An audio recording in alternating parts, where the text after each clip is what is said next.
Operation.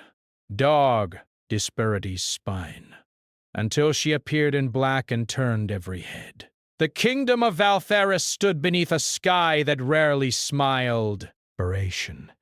Its towers were tall and pale like bones, rising from cold stone cliffs. Silver banners moved in the wind like silent warnings. Brr. People called it a strong kingdom. A powerful kingdom. Operation. A kingdom that survived every war. But they did not call it warm or best. At the heart of Valtheris stood the royal palace, beautiful, shining and heavy with secrets. And inside that palace lived a king who had forgotten how to see. Operation had taken the throne only 2 years ago. War had shaped him early.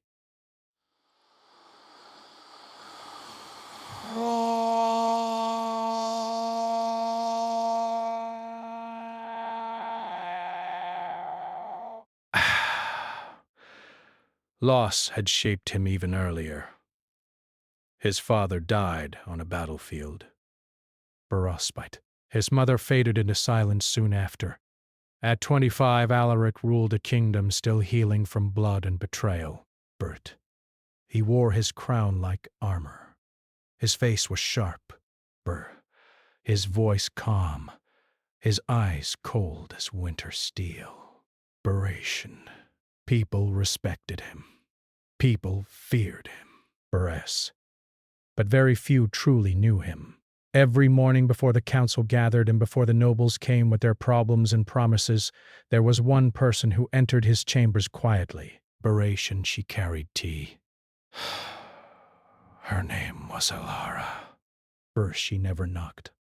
Loudly, she never raised her voice. She walked softly, her gray dress brushing against marble floors. Her dark hair was always tied back, simply. No jewels. No silk. Desperation. No color. Just gray. The color of someone who did not belong to the light. Alaric rarely looked up when she entered. "Leave it there," he would say while reading reports. "Yes, Your Majesty," she would answer. Her voice was gentle, steady. Calm like still water. She always placed the cup at the exact right distance from his hand. Not too close, not too far. She knew how he liked it. She knew how long he let it cool before drinking. She knew when he had slept badly just by the tightness in his jaw. She knew him, but he did not know her. To him, she was simply part of the palace. Like the windows, like the doors. Always there, always quiet. He had forgotten that once, long ago, she had stood in that same palace as something very different. Years ago, before war, before grief hardened him, there had been another noble house in Valtheris, House Evermere. They were known for their wisdom, for their loyalty. For their quiet strength, and for a brief time, their daughter had played in the palace gardens with a young prince. But kingdoms change quickly when fear takes control. House Evermere was accused of treason. Of betrayal, of secret alliances with enemies beyond the mountains.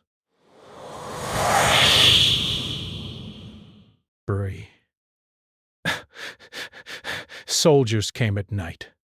Titles were stripped. Land.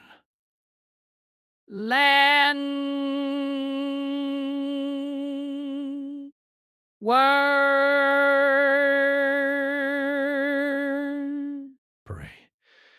That girl was Elara.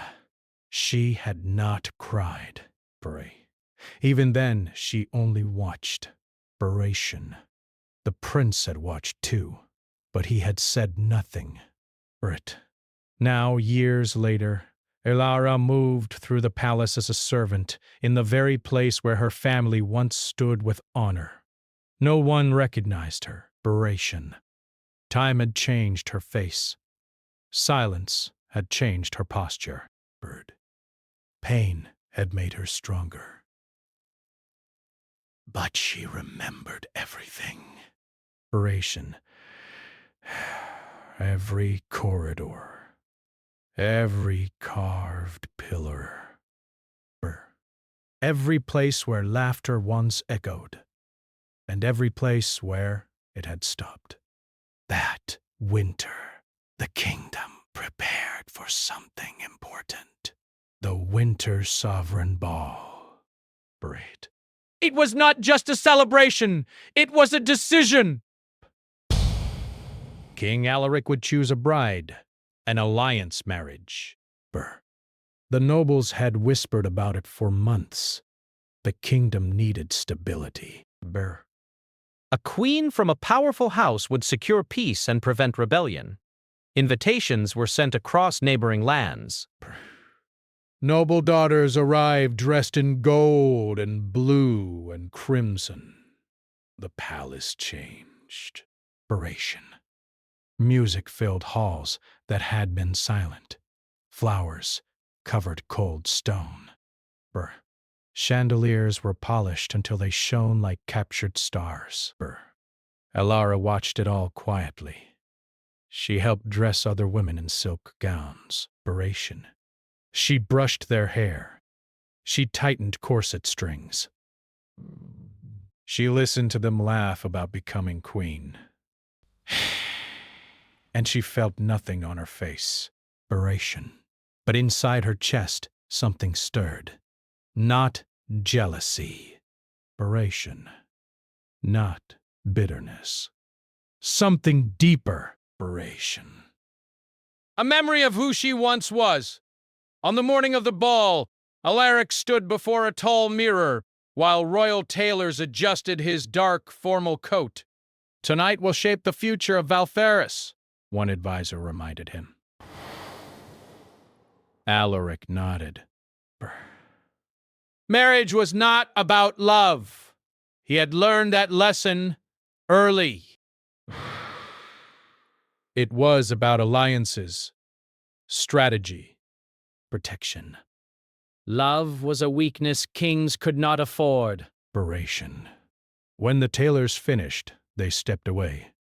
Elara entered quietly with his evening gloves. He barely glanced at her. You may leave them, he said. Beration.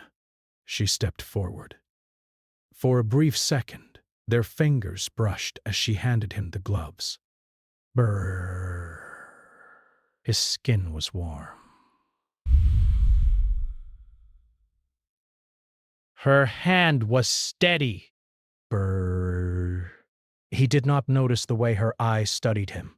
Not with affection, not with anger, but with something unreadable. Will you be attending the ball, Elara? He asked, absent-mindedly. Bray. Servants were not invited, but sometimes they watched from the edges. If my duties allow, Your Majesty, she answered. Brr. He gave a small nod. See that everything runs smoothly. Yes, Your Majesty. And just like that, she was dismissed again. Burrs. As evening fell, snow began to drift from the sky like soft ash. Beration. Music rose from the grand hall. Violins and low drums echoed against high ceilings. Beration. Nobles filled the room in shining colors. Laughter mixed with ambition. Beration. Alaric entered last. The crowd parted for him. Verse. He looked every bit the king, strong, composed, distant. One by one, noble daughters approached him. Hey, They smiled carefully. Inspiration. They spoke of their lands, their skills, their loyalty. Inspiration. He listened politely, but his mind felt far away. None of them stirred anything inside him. None of them surprised him. Inspiration. Their beauty was polished, their words rehearsed. Inspiration. The night moved forward. And then, A hush spread slowly. Conversations stopped. Inspiration. Music faltered. A figure stepped inside. She wore black. Not servant's gray, but deep velvet black that shimmered like midnight water. Silver thread traced delicate patterns across the fabric like constellations. The dress moved like smoke as she walked. A thin mask of dark lace covered the upper half of her face. Every head turned. Even the musicians forgot their notes. She did not rush. She did not bow immediately. She walked forward with calm confidence, each step measured and unafraid. Inspiration. Whispers filled the air. Which house? That color. Is that morning? Alaric felt something shift in the room. He had seen many beautiful women that night. But this was different. This presence did not beg for attention. It commanded it. She stopped before the throne. And slowly she bowed. Not deeply. Not weakly. Just enough to respect the crown. Alaric stood without realizing he had moved.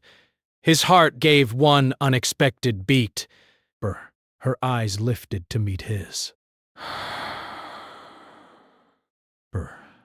Familiar. For a second, the world narrowed. He knew those eyes. But how? The music resumed softly, unsure. Alaric stepped down from his throne. May I know the name of the lady who honors this court tonight? He asked, his voice steady, though something inside him felt unsettled. The woman reached up. With slow grace, she removed her mask. Gasps rippled through the hall. Because beneath the lace was the Maid Dashti. But not the maid they thought they knew. Elara's hair fell loose over her shoulders, dark and shining. Without the plain servant dress, without lowered posture, she looked taller. Stronger. Regal in a way that could not be taught. silence swallowed the room. Alara, he breathed, before he could stop himself. She held his gaze calmly. Yes, Your Majesty. She did not lower her eyes. She did not look like someone waiting for orders. She looked like someone who had stepped into her true name. Murmurs rose among the nobles. A servant? This is improper. How dare she? Alaric felt heat rise to his face, not anger. Shock. And something dangerously close to realization. For the first time in years, he truly saw her. The curve of her jaw. The quiet strength in her expression. the intelligence in her eyes. How had he not noticed? How had he let her fade into the background of his own life? Inspiration. You stand before your king dressed as nobility, one council member snapped. Explain yourself. Inspiration. I stand as I was born. The room went still. Alaric's mind raced. Inspiration. Memory surfaced. A little girl in the gardens. A noble house accused. Inspiration. A night of soldiers. Breath. His breath caught. You? He began quietly. She did not look away. Yes, not accusation. Inspiration.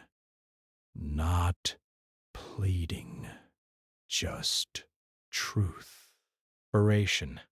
In that moment, something ancient seemed to stir beneath the palace floor, like old stones remembering old promises. Alaric felt it in his bones. Inspiration. This was not simply a servant stepping out of place. This was history returning.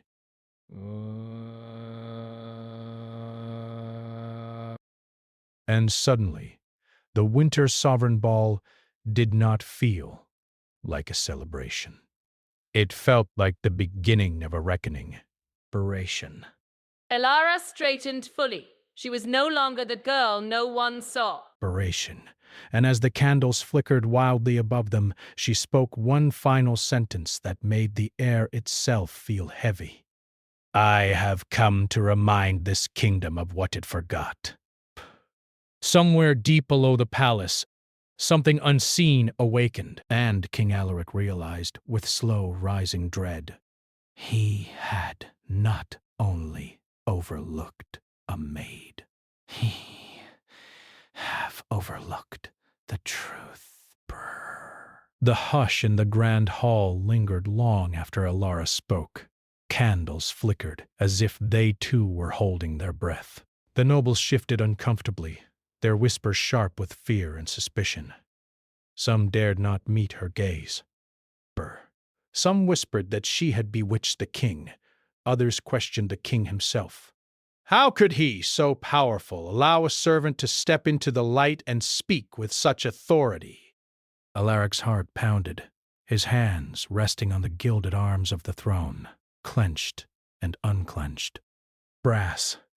He had lived his life believing he understood the rules of power, that a king ruled and others followed. That strength was measured in fear, loyalty, and strategy. But here, standing before him in black, was someone who seemed to know the laws he had never learned, the laws that bound the heart and the crown alike. Inspiration. Elara? His voice was low, careful, hesitant. The court had not heard the king speak like this. Inspiration. Explain yourself. Inspiration. Her gaze met his directly, steady and unwavering, like a sword of night. I am the daughter of Evermere. The house you think destroyed was destroyed because of your ancestors, and the curse that rules your bloodline began the moment my family fell. Inspiration. A ripple of shock ran through the room. The word curse carried weight, power, and dread. Nobles drew back instinctively. Some muttered prayers under their breath. Alaric's hand tightened on the throne as his mind struggled to comprehend what she said. My family, Alaric continued, voice firm but calm, was not guilty of treason. The charges were lies. Lies designed to feed the Draven throne. A blood debt was created and every king since has unknowingly consumed it. Alaric felt a chill creep along his spine. Consumed it. The words echoed in his mind, strange and foreign. He had ruled, fought, and planned, never knowing that the power he wielded was built upon a theft older than himself. He opened his mouth to speak, but no words came. Behave. Elara's gaze softened only slightly, though her strength did not waver. I have come not to destroy, but to remind you, Burr, and to demand the truth be known. The curse is not a threat. It is a consequence, Burration. Your bloodline survives because my family's life was sacrificed, and if it is not broken, another life will be claimed before this year is done. Bert. The murmurs in the hall grew louder. Nobles stared at one another in confusion and fear. The idea that the king's life, the kingdom itself, depended on a hidden debt was almost impossible to accept. And yet, when Alaric looked at her, he could feel the truth in her eyes. Bert. It burned there, unwavering and real. The royal seer, an old woman draped in layers of silver and violet, stepped forward. Her voice was a rasp, yet filled with weight. She speaks truth, Burration. The curse of Draven is old. It feeds on the lives of Evermere's blood. It strengthens the king but weakens the rightful heirs of that house. If left unchecked, it will demand another life, perhaps tonight. Brrr. Alaric's mind raced. He had fought battles, defeated armies, and survived betrayals. Burration. Yet now he felt powerless, not because of swords or fire, but because the very blood running through him carried the price of someone else's suffering. Burration. His pride, the pride that had ruled him for years, trembled before her presence. Elara did not flinch. Brrr. She had expected resistance, fear, anger. Yet she did not retreat. Burration. I am not here to ask forgiveness, she said quietly, almost too soft to hear. I am here to reclaim what was taken. Burration. And to stop this curse from claiming another life. Brr. He had never been this close to someone who saw him, truly saw him, without fear, without respect, demanding distance. The maid he had ignored had become a storm he could not hide from. The room seemed smaller, the chandeliers dimmer, and the whispers more like shadows pressing at the edges of his mind. You speak of a curse, he said finally, voice rough with uncertainty. And yet, I see only a girl in black. How am I to believe you? Her lips curved slightly, not quite a smile. Because, Your Majesty, if you ignore me, you will witness it soon enough. Alaric's heart thudded in his chest. Something old stirred beneath the palace. Brr. A draft of cold wind blew from the northern windows, though all were closed. The candles flickered as if frightened by invisible fingers.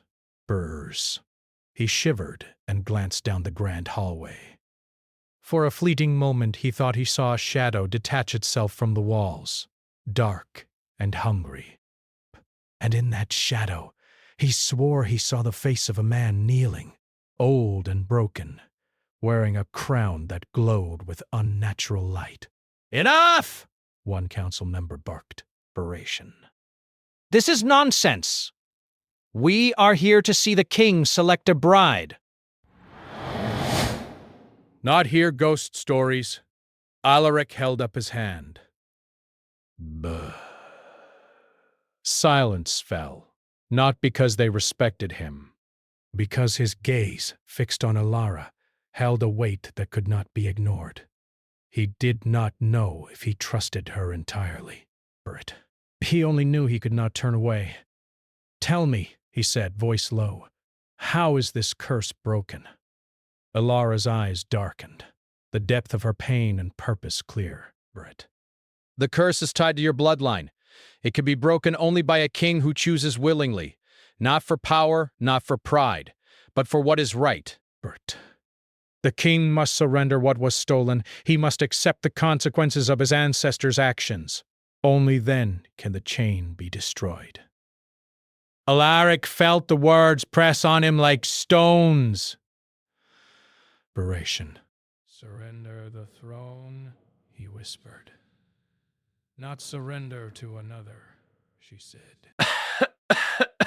Surrender the power that came from stolen life, the magic that is not yours. Only then will Evermere be free, and only then will Baltheris be safe. He stared at her, his chest tight. The weight of the crown he had worn since he was 23 suddenly felt unbearable. It was no longer a symbol of strength.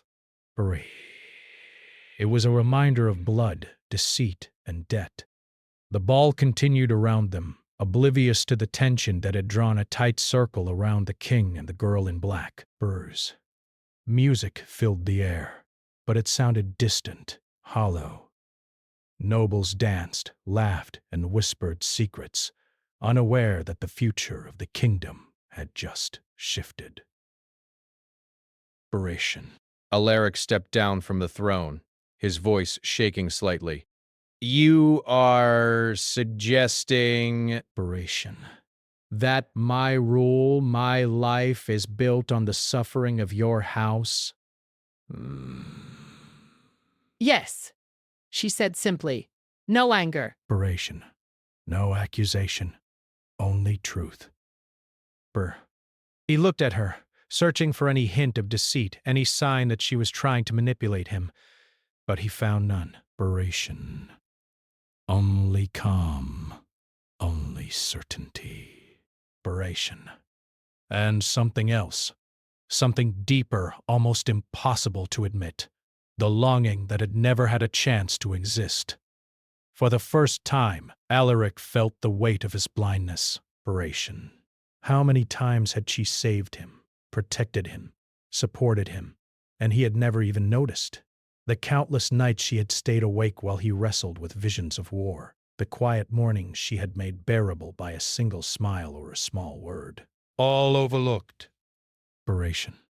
Every gesture forgotten, every sacrifice invisible. You, he whispered, almost to himself. You have always been here. Yes, she said, and always will be, until you choose what must be done. Anger. Frustration.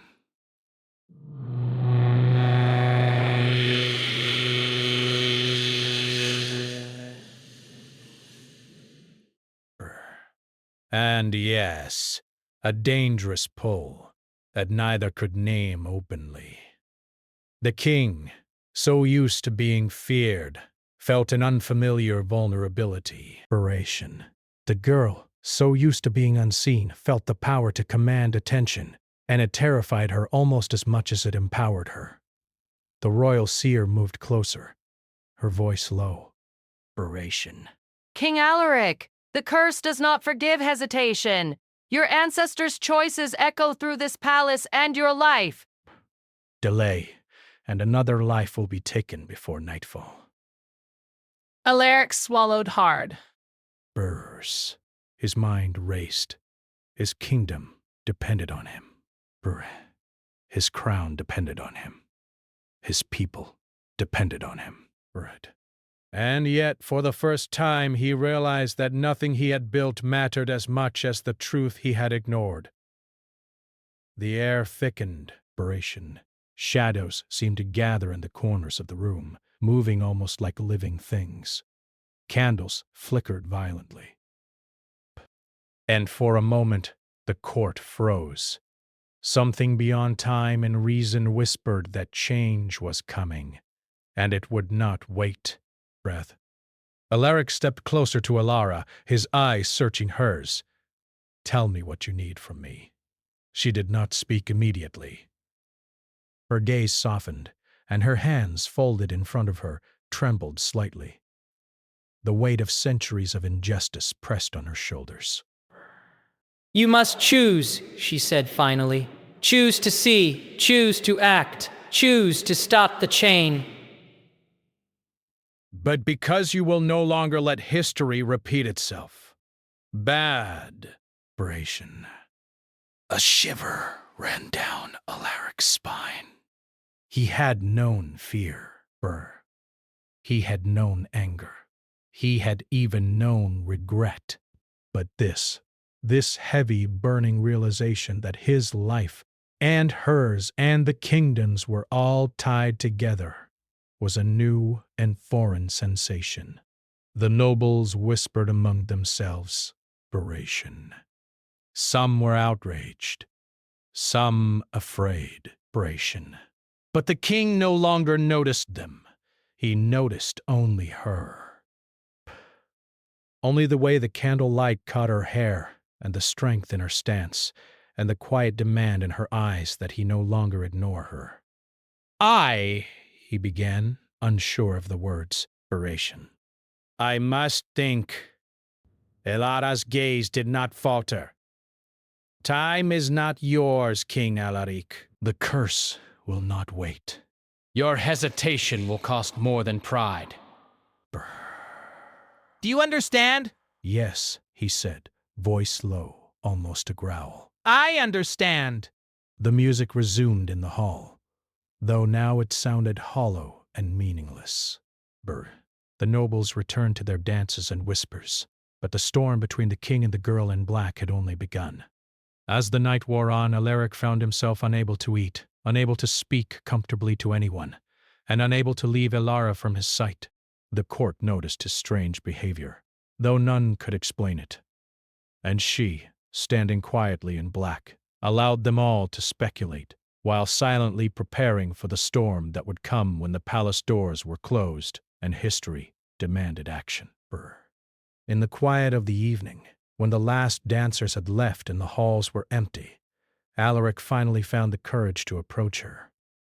"Why now?" he asked, voice low, almost a whisper, as if admitting it might break the spell. "Why appear like this, at the moment I am meant to choose a bride? Why reveal yourself after all these years?" She turned her gaze to him, and for the first time, a hint of something softer, sorrow, perhaps even hope, touched her eyes. "Because you needed to see," she said simply. "Because the kingdom needed to see." Beration. And because the curse cannot wait any longer.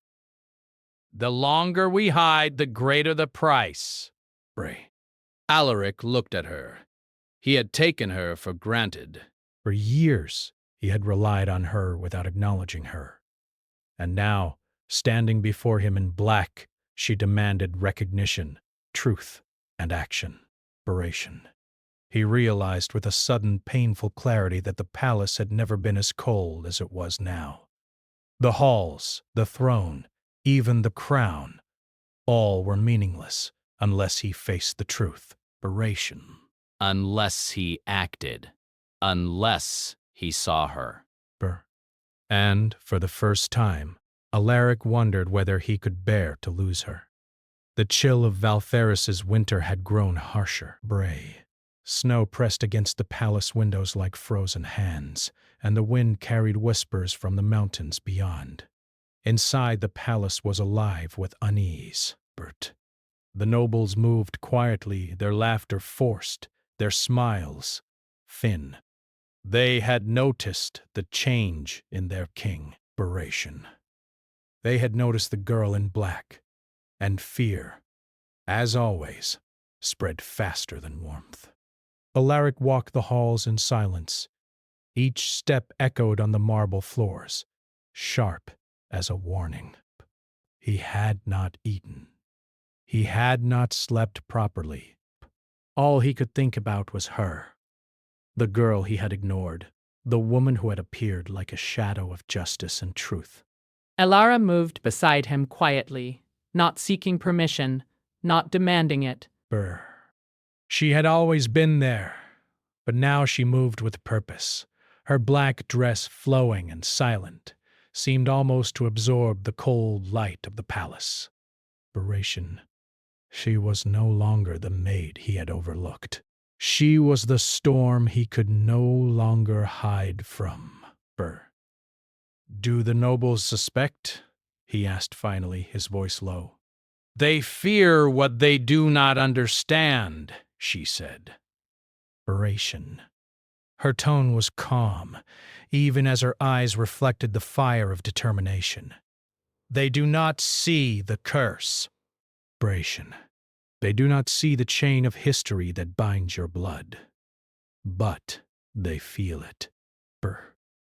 That is enough for them to fear. Alaric stopped walking and turned to her. Inspiration. His chest tightened. And you! What do you feel?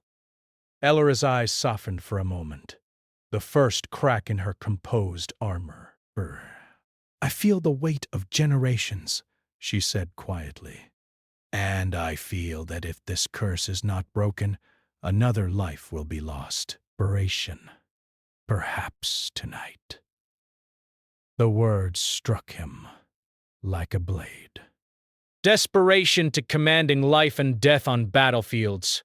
He had made decisions that sent soldiers to their deaths without thought. And yet now, standing in the quiet shadow of this palace, he felt powerless. Not because of swords or armies, but because the curse demanded something older, deeper, and far more personal. The royal seer appeared beside them, her robes brushing the floor. Her face, lined and pale, was sharp with warning. King Alaric, time grows short. The curse does not forgive hesitation. Delay, and the blood debt will claim a life before the dawn. Will you act as king, or as a man? Alaric's jaw tightened. The words echoed in his mind. Inspiration. Act as king or as a man? He had spent years being a king, hiding behind titles and power. He had rarely acted as a man, vulnerable, seen, accountable. But now, every choice he had made was meaningless unless he faced the truth. The court grew restless. Nobles whispered, their eyes flicking to Alara. Some were angry, some afraid. But all were curious. All wanted to know what would happen next. Inspiration. And all, in some small way, waited for the king to fail. Alaric turned to her. Inspiration. Tell me what I must do, he said. Tell me how to end this. Her eyes calm yet blazing. The curse will not end without a sacrifice, but not the sacrifice you expect, she said. It asks for acknowledgement, inspiration, truth, and action. Inspiration. You must give up the power your ancestors stole, not for loss of the throne, but to honor what was taken. Only then will Evermere be free. Inspiration. And only then will your kingdom survive. He felt the weight of her words. Brave. Every crown, every sword, every victory he had ever claimed felt suddenly heavy. He realized painfully that the strength he had counted on was built on blood that was not his own. Inspiration. And that if he failed, the cost would be paid by another. The court murmured again. The king's hesitation did not go unnoticed. Some nobles began to plot. Inspiration. Rumors spread that Alara had bewitched the king, that she had manipulated him with her beauty and presence. But Alaric knew the truth. She had done nothing but show him reality, and he had refused to see it for years. Night fell, and the palace grew quiet. Only the sound of the wind and the soft crackle of fire remained. Inspiration. Alaric found himself in the northern courtyard, far from the court, far from the music and whispers. Alara followed him silently. You could leave, he said quietly. Return to your house. Reclaim your lands. Let the kingdom fall apart if that is what it takes. She shook her head. Bird. I cannot. I have already lived too long in the shadows. Bear. I cannot let another life be taken because you fear to act. and neither can you. Operation. Alaric looked at her, truly looked. For years, he had taken her for granted. Every time he had been ill, she had been there. Every time he had been shaken by visions of war, she had stayed awake beside him. Desperation. Every small kindness, every silent act of support, he had ignored it, dismissed it, or forgotten it entirely. Desperation.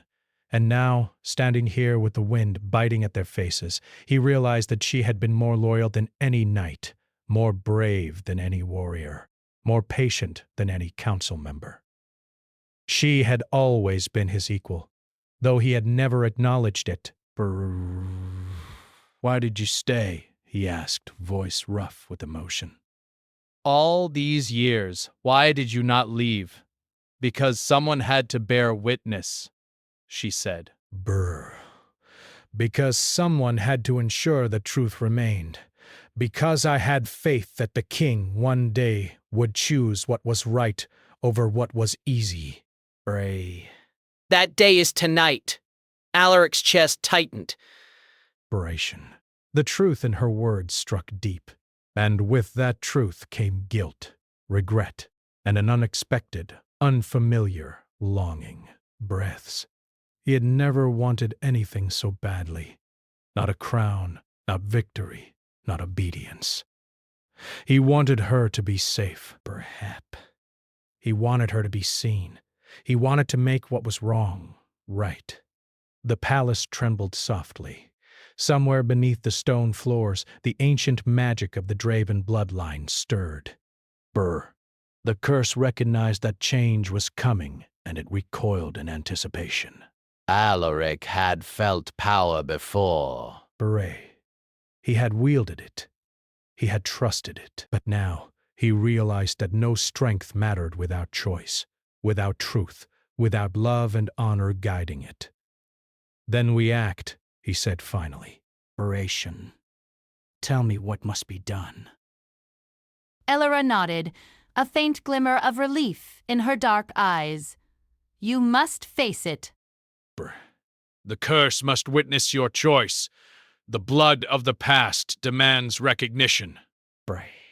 You cannot hesitate, and you cannot falter.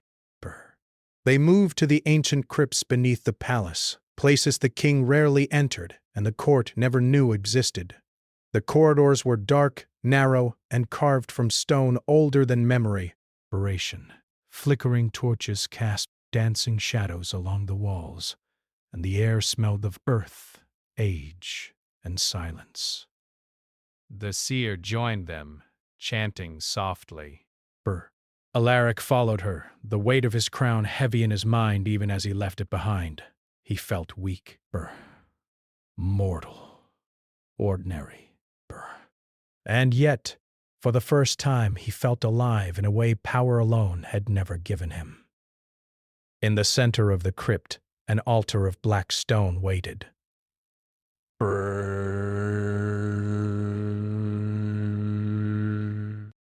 Symbols of ancient magic were carved deep into the surface. The air shimmered as if the walls themselves held breath. And in the quiet, Alaric could almost hear whispers, voices of ancestors long dead, speaking of choices and consequences, of life stolen and life demanded.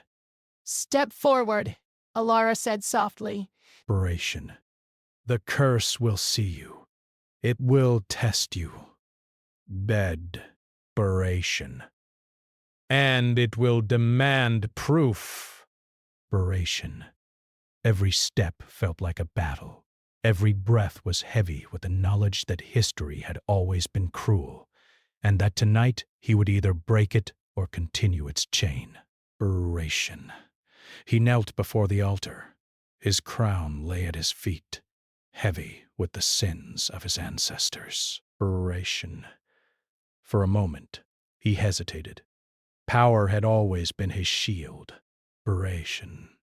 His pride had always been his armor. But now he knew the cost. To protect her. to protect the kingdom. Desperation. He had to let go. He whispered. Desperation.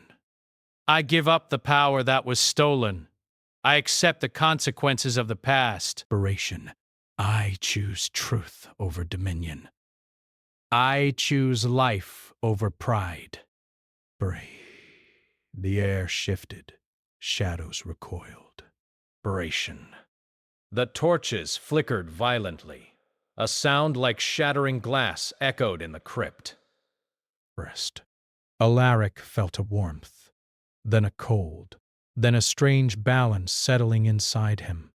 Alara stepped forward, placing her hand lightly on his shoulder. Bert, you have chosen, she said. Now it is done. For a moment the world seemed to hold its breath, and then, softly, the ancient magic of the Draven bloodline unraveled. The chains that had bound Evermere to the throne were broken. The curse that had demanded life in exchange for power was gone. Alaric rose slowly, weak but free. He looked at Alara, truly looked, and saw not the girl he had ignored, but the woman who had saved him, the kingdom, and herself through her courage and patience. She smiled faintly, though not fully. The weight of history still rested on her shoulders.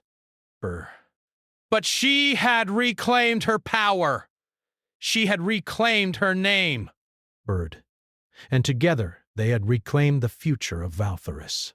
The crypt beneath the palace grew silent after the ancient magic of the Draven bloodline unraveled. Shadows, once heavy with centuries of deceit, retreated into the stone walls. The air seemed lighter, freer. For the first time in centuries, the palace breathed without weight. Alaric stood slowly, his legs weak from the surrender he had made. His hands, once accustomed to holding power like a blade, now trembled slightly. For a king who had lived behind fear and strength, the sensation of vulnerability was new, frightening, and strangely freeing. Elara stepped beside him.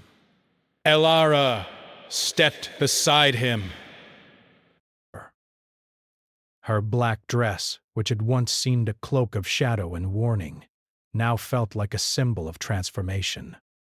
She had reclaimed herself, reclaimed her name, and reclaimed the power her family had lost. For she was no longer the girl who had waited silently in the corners of the palace. She was the woman who commanded the attention of both the living and the spirits of history. Alaric turned to her, and for the first time he saw her fully. Not as a maid, not as a symbol, but as someone he had underestimated, someone who had carried courage in silence, and someone he could no longer ignore. You! He began, voice low and rough. Desperate. I have taken so much from you. Your time, your patience, your life. I have taken it all for granted. And I have waited, she said. Brave. I have waited for you to see me, for you to see the truth. For you to choose what is right, not what is easy. The moment hung between them, heavy with words unspoken for years. Neither had expected gratitude, nor praise, nor recognition. They had expected history to repeat itself. Yet here, in the cold, ancient crypt, with torches flickering against the stone walls, they found something stronger than fear: acknowledgement. Alaric's hand shook as he reached for hers. She did not flinch. Her fingers were warm, grounding him in a way that his crown, his throne, and his sword never could. For the first time he realized that love, true, patient, enduring love, could exist without titles, without wealth, without obligation. It existed simply in recognition and choice. You are remarkable, he said quietly. Stronger than anyone I have ever known. And you, she replied softly, are finally seeing. Inspiration. Not as king, not as someone who rules by fear and strength, Ray, but as a man who can choose right over pride. The crypt seemed to breathe around them. Ray. The chains of the curse had vanished. The shadows had retreated. Inspiration. And yet the world outside remained uncertain. Valferis had survived centuries of dark magic, but other kingdoms were not so fortunate. Other thrones were built on stolen power. And some would notice the change in Valferis. A kingdom no longer ruled by fear. A king no longer feeding on blood stolen from another house. Alaric lifted his head. Then we must be ready, he said. If other kingdoms notice. If they see Valferis as weak, we cannot fail. A.L.R. nodded. We will be ready, together. And together they emerged from the crypt into the palace above. The halls that had seemed cold and oppressive now felt alive. Candles glimmered with warmth. Marble shone as though it remembered sunlight. The music of the ball, distant but still echoing through the walls, sounded less hollow, more hopeful. The nobles waited, unsure of what to expect. They had whispered rumors. They had feared manipulation, scandal, rebellion. But what they saw as the doors opened was not fear. Not scandal, not magic. It was balance. Alaric stepped forward unarmed and without his crown. He no longer needed the weight of power to command presence. He had surrendered that, and in doing so he had gained something infinitely stronger. Choice, integrity, and the recognition of the truth. Behind him, Alara walked freely. Not as a servant, not as a shadow, not as someone seeking revenge, but as herself, as a woman who had reclaimed her family's honor. She carried no crown, yet her presence held the weight of kingdoms. Nobles whispered, some in shock, some in awe, but none could deny her strength. The court watched silently as the two of them entered the throne room together. The air was thick with curiosity, with tension, and with wonder. Alaric did not speak immediately. Instead, he gestured toward the empty throne. This kingdom, he said quietly but firmly, has survived centuries on fear and stolen power. That ends today. The curse that haunted my bloodline is broken. Evermere is free. And Valferis will be ruled by truth, courage, and balance. Some nobles gasped. Some nodded cautiously. Some whispered prayers. And all eyes turned to the woman in black who had stood by his side, not demanding recognition, but quietly ensuring justice had been served. Alara stepped forward. The past cannot be changed, she said, voice strong. But we can choose the future. We will rebuild what was lost. Not as king and servant, not as master and subject, but as equals. Together, for Valferis. The room fell silent. The power dynamic had shifted. Not with swords, not with fire, not with fear, but with courage, acknowledgement, and choice. Alaric took her hand again. Together, he said. Always together. And for the first time in years, the palace felt alive. The halls seemed brighter.